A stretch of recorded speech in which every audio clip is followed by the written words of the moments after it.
नमस्कार, मैं हूं आलोक मेहता। एडिटर्स आई में आपका स्वागत है। हमारा अनुरोध है कि आप एडिटर्स आई देखें, लाइक करें, सब्सक्राइब का बटन दबाएं ताकि नियमित रूप से आपको हमारी बात पहुंच सके और उसी तरह से मित्रों को, ग्रुप्स को फॉरवर्ड करें और उनसे भी आग्रह करें कि वे भी सब्सक्राइब करें ताकि नियमित रूप से दर्शकों तक हमारी बात पहुंच सके और उनकी राय हो और आपकी राय हो वो भी हमें मिल सके। दवाई में घोटाला हो कि खदान में घोटाला हो, कोयला में घोटाला हो कि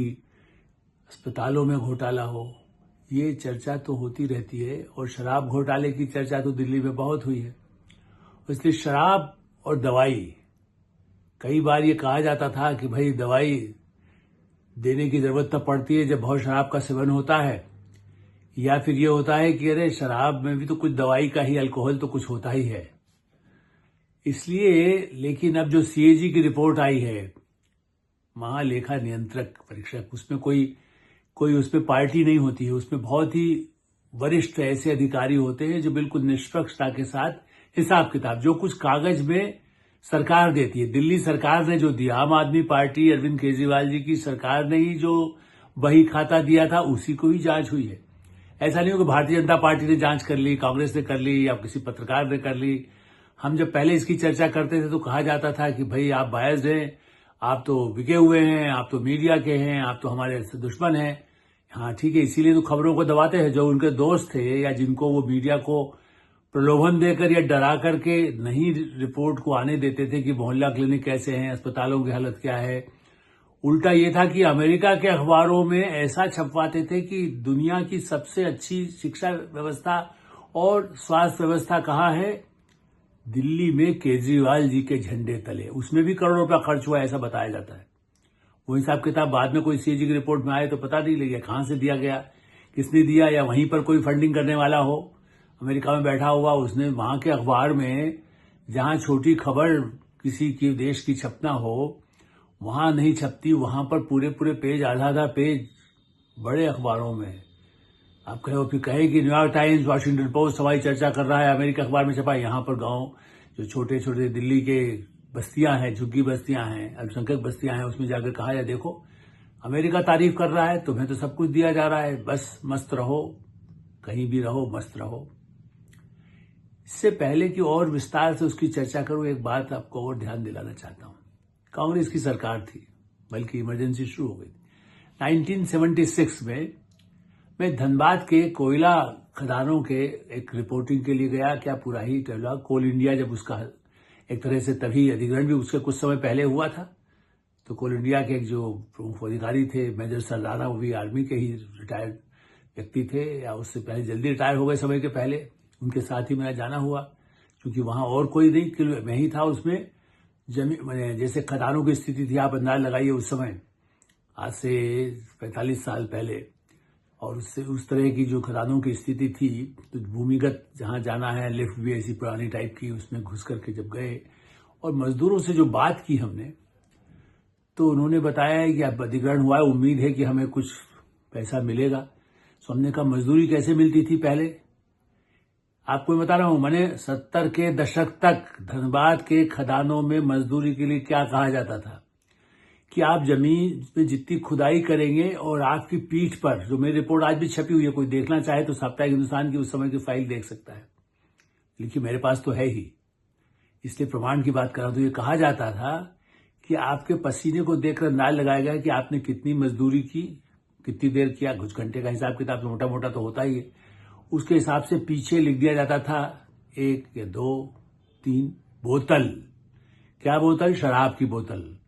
ताकि वो बोतल लेके नशे में उसके साथ जो खाना, उनको कहीं भी कुछ मिल जाता है खदान से आसपास कहीं कुछ,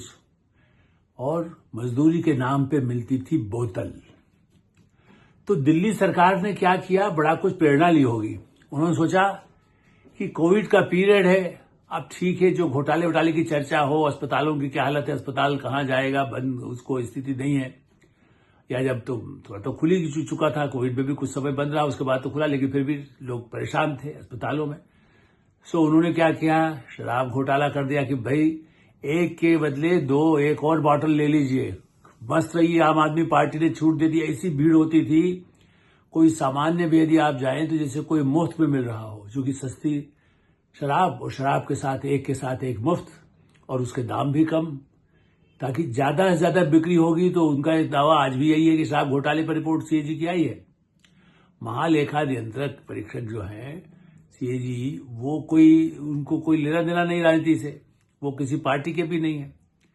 वो बहुत वरिष्ठतम ऐसे ऑडिट करने वाले हैं जो रिपोर्ट सरकार ने दिया उसको जांच करते हैं कि भाई तुम्हारे बही खाते में क्या खर्च किया। तो एक तरफ बोतल पकड़ा दी, और अस्पतालों की हालत देखिए। मोहल्ला क्लिनिक जिसकी बड़ा प्रचार हुआ, दुनिया में भारत श्रेष्ठ, जबकि आया तो केंद्र सरकार से पैसा था। मैं तो अधिकृत रूप से बता रहा हूं कि एक अच्छा कंसेप्ट था कि प्राथमिक चिकित्सा केंद्र हो। उस समय स्वास्थ्य सचिव थे सीके मिश्रा, जो बिहार में भी रह चुके थे, बहुत वरिष्ठ अधिकारी है। अब तो उनको अंतर्राष्ट्रीय संस्थाएं उनसे सलाह लेती रहती हैं, जिन्होंने आयुष्मान भारत योजना बनाने में भी प्रधानमंत्री नरेंद्र मोदी के कार्यकाल में ही, जब उस समय शुरू किया गया था, तो उस समय उन्होंने बड़ी महत्वपूर्ण भूमिका स्वास्थ्य सचिव के रूप में रिपोर्ट तैयार करना, हेल्थ मिशन के बारे में पूरी डिटेल लिखना,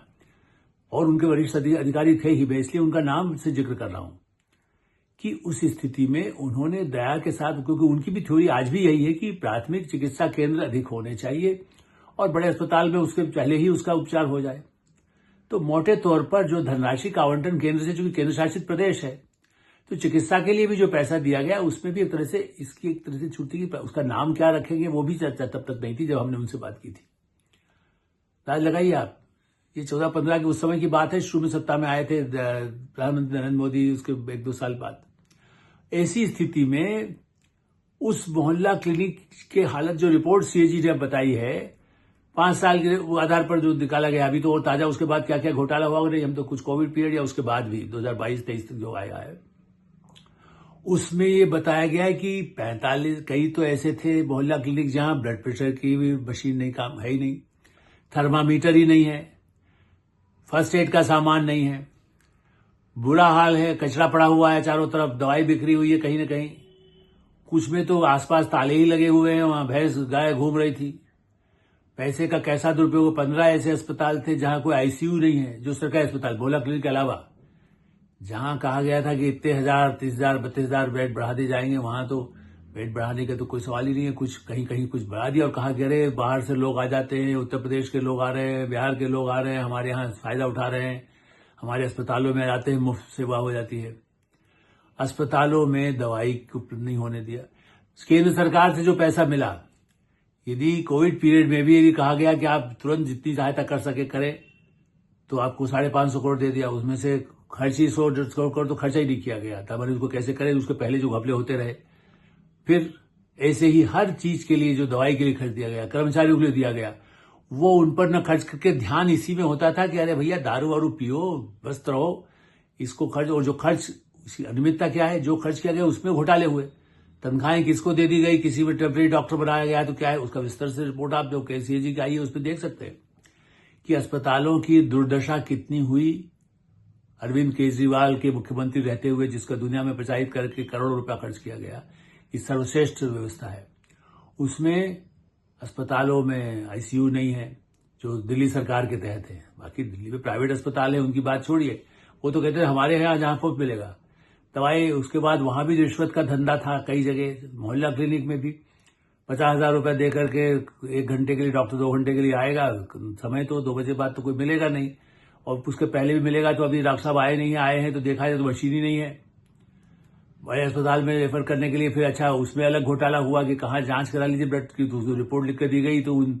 जांच की प्रयोगशाला, जो टेस्टिंग की, जो इस तरह की कंपनियां होती हैं या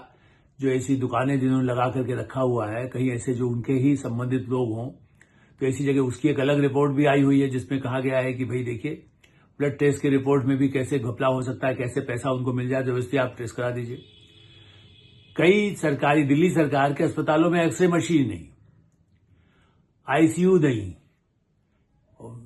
यहां तक कि जो मोहल्ला क्लिनिक है उसमें तो थर्मामीटर, आप ब्लड वो जांचने के लिए भी थर्मामीटर ही नहीं है। आप बताइए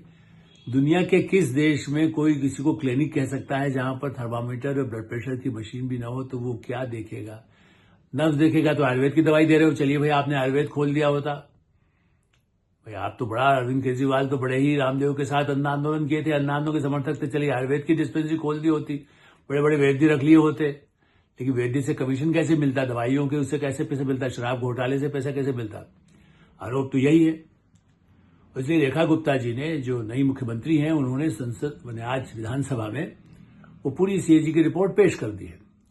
ताकि दूध का दूध पानी का पानी हो, मतलब उस पर बहस हो, चर्चा हो। भाई आम आदमी पार्टी सफाई दे ना कि हाँ हमने किया था, या हमसे गलती हुई, हमने ध्यान नहीं दिया, या बिल्कुल सीएजी को ही, वो तो कहने को तो सीबीआई को ही गलत कहते हैं। अब सरकार तो उन्हीं की थी भाई, सीएजी के समय जांच हुई, उस पर कोई आज नहीं हो रहा है कि आज कब्र से निकाल करके लाश निकाली जा रही हो।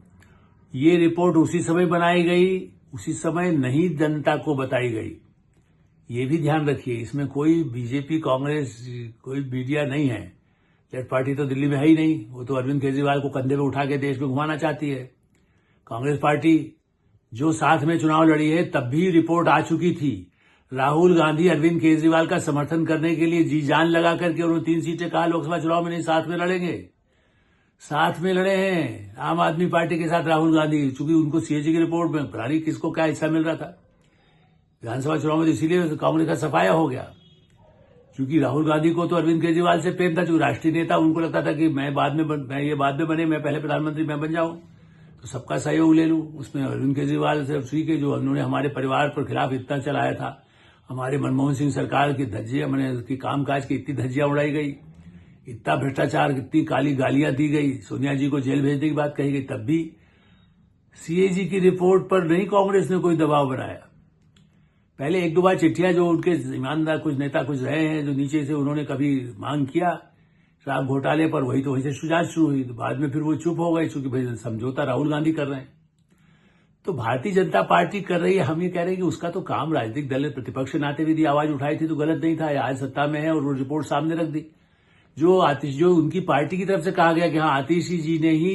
एक लिफाफे में बंद करके छोड़ के गई हैं, ताकि अब नई सरकार आए, भाई तुम जानो खोलो, हमने नहीं किया, चूंकि हम तो अरविंद केजरीवाल जी के लिए अंतरिम सरकार, जिसको कह सकते हैं अंतरिम मुख्यमंत्री थी, फिर से चुनाव जीत के आएंगे तो वही मुख्यमंत्री होंगे जो खुद केजरीवाल जी ने घोषणा की थी और अतीशी जी ने भी की थी। तो रिपोर्ट अतीशी जी द्वारा सील बंद करके लिफाफे में रख के जो गई, उसी रिपोर्ट में अस्पतालों का घोटाला, दवाइयों का घोटाला, लोगों को रखने में, लोगों को बांटने में घोटाला, और अस्पतालों की दुर्दशा, नए अस्पताल नहीं बनाए गए, जनसंख्या बढ़ती गई,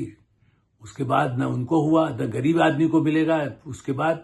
जो ऐसे लोग, जो उनके चुनिंदा लोग थे, उनको भी बिठाया गया ऐसी जगह पर जहां वो सामान्य आदमी जाता है कि तब मुफ्त होना है, उन्होंने कहा नहीं, आपको हार्ट का कुछ प्रॉब्लम है, लाइए 50,000 रुपया लगेगा तभी होगा। कहीं से मजदूरी करके आए, उससे हमें मतलब, जो आयुष्मान भारत लागू नहीं किया गया। दिल्ली में जो भारत सरकार की स्कीम है कि बीमार होगा, कहीं भी किसी अस्पताल, सरकार में जाए, पार्टी में, उसमें प्राइवेट में जाए, और उसके बाद भी उसका इलाज का पूरा पैसा भारत सरकार, मोदी सरकार की तरफ से आयुष्मान भारत स्कीम के तहत उसे मिल जाएगा।